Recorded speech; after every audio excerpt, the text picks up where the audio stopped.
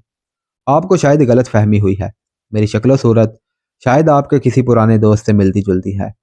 اس شخص نے اس کی بات جیسے سنی ہی نہ ہو، اس کا ہاتھ پکڑ کر اس کی دائیں ہتھیلی کی لکیروں کو غور سے دیکھنے لگا۔